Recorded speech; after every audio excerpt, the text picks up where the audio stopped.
Bom dia, sejam todos bem-vindos a mais uma edição do Sistema Prisional em Foco e hoje o nosso tema é falar sobre o desejo, o anseio de muitos servidores em trabalhar na cidade administrativa. Mas antes, eu gostaria de pedir você que curte o nosso trabalho a se inscrever no nosso canal lá no YouTube, acionar o sininho para não ficar de fora das nossas notificações e seguir-nos aqui na nossa página no Instagram.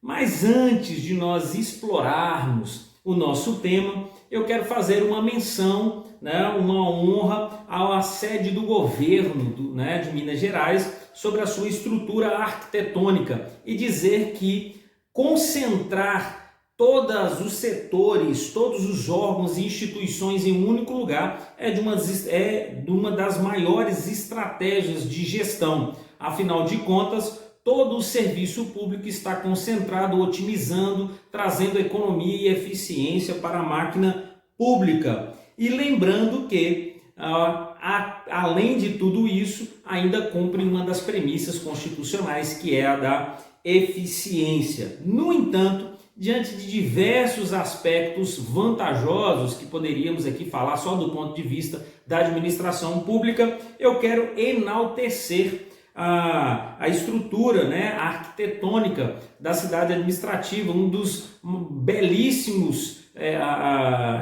das belíssimas estruturas arquitetônicas do país, lembrando que foi desenhada e projetada por ninguém mais, ninguém menos do que Oscar Niemeyer.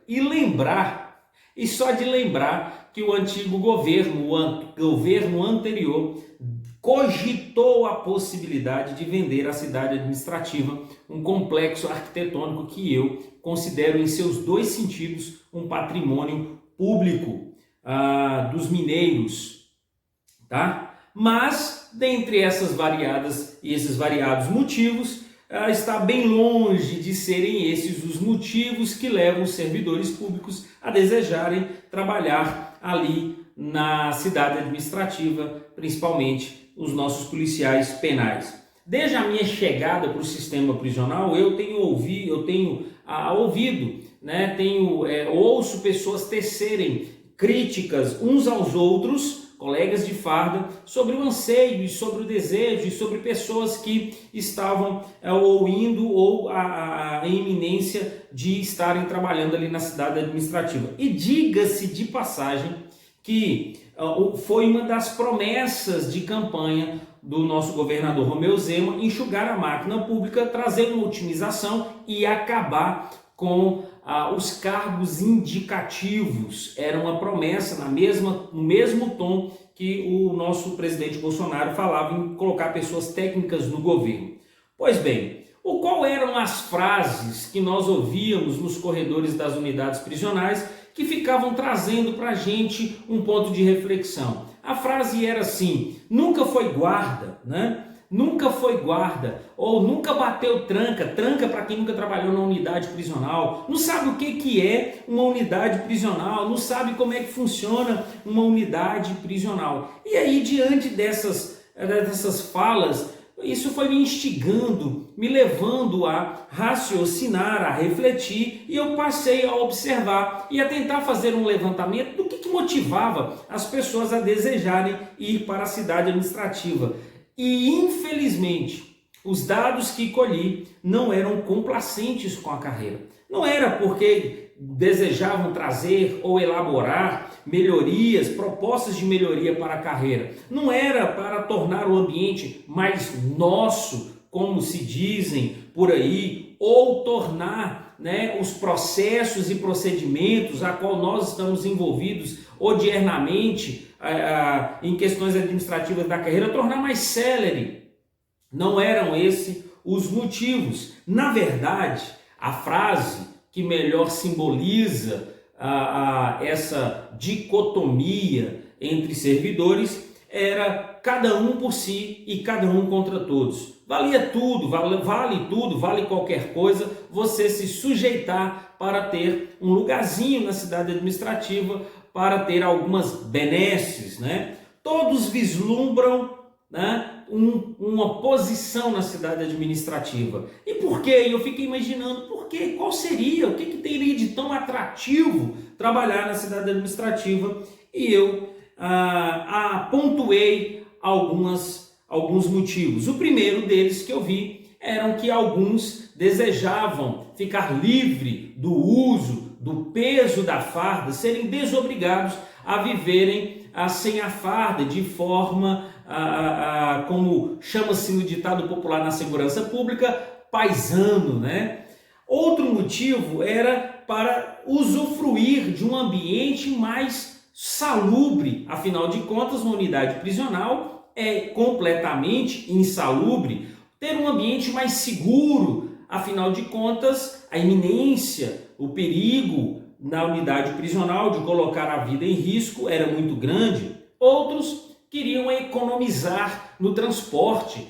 Afinal de contas, boa parte das nossas unidades prisionais distam muito das residências dos nossos policiais penais. Mas também há aqueles que queriam usufruir de uma carga horária mais flexível, uma carga horária subordinada a escalas administrativas, que na sua grande maioria obedecem calendários extraordinários, que estão sujeitos a feriados prolongados, a decretos de feriados, né? Mas o top 10 dos motivos que levam as pessoas a desejarem, os servidores a desejarem trabalhar na cidade administrativa, é o adicional, o benefício do auxílio alimentação. E do ponto de vista institucional, isso é muito lamentável. E por que eu digo que é lamentável? Porque o problema, como eu preambulei, não é o simples fato de trabalhar na cidade administrativa. É o fato de que aqueles que ali estão, né, são inertes. Afinal de contas, a sede do governo, nada mais justo, nada mais normal que sejam ocupados por servidores públicos. Afinal de contas, é a sede do governo. Mas o que se espera é que esses servidores que ali laborem pudessem ser, na sua grande maioria, serem escolhidos, serem convidados, serem aprovados no processo seletivo por capacidade técnica, por questões técnicas e não por questões pessoais. Até mesmo porque os cargos que estão dentro das premissas constitucionais da confiança e do comissionamento são pouquíssimos. A maioria ainda vivem sobre a indicação política. Então, pessoal, outros, como eu disse, em sua pequeno número, são escolhidos de forma, às vezes técnicas, com algumas incongruências, inconsistências, incoerências, mas a grande maioria está ali pelo convite político. Na verdade, a escolha para estar ali, independente dos benefícios que eu acabei de citar, deveria ser por questão técnica, respaldados, ressalvados, revestidos de imparcialidade, revestidos de legalidade, de moralidade, de publicidade e de eficiência. Mas, no entanto, infelizmente, o que nós observamos é completamente o contrário. Esses, e outros cargos continuam sendo ofertados politicamente. E quero fazer lembrar novamente que essa era uma promessa de campanha do governo Romeu Zema. Outros são convidados de forma bem indireta, implícita, são convidados para trazer um enfraquecimento para a classe, pois ao convidar pessoas que têm um certo renome, certo respaldo, uma certa abertura com os colegas, elas ali estando, as pessoas se tornam um pouco mais calmas, né? Mais pacientes, mais insensíveis às situações da nossa carreira. E eu quero lembrar que não é o que está acontecendo conosco, colegas, que estávamos brigando, ovacionando à frente da Assembleia Legislativa por causa da reforma administrativa, por causa da PEC 53, por causa da lei orgânica, e já vão-se para mais de quase um ano de que nós não ouvimos falar da nossa PEC, não ouvimos falar da lei orgânica. Será que não estamos sendo distraídos por outras ofertas? Pois bem, por que eu digo isso? Porque nós observamos que na maioria, e a maioria avassaladora de todos que estão ali na cidade administrativa, são omissas, são inertes, são silentes, principalmente quando se trata de ataques intimidatórios e lesivos para a nossa carreira. Eles se tornam opositores quando não fazem nada.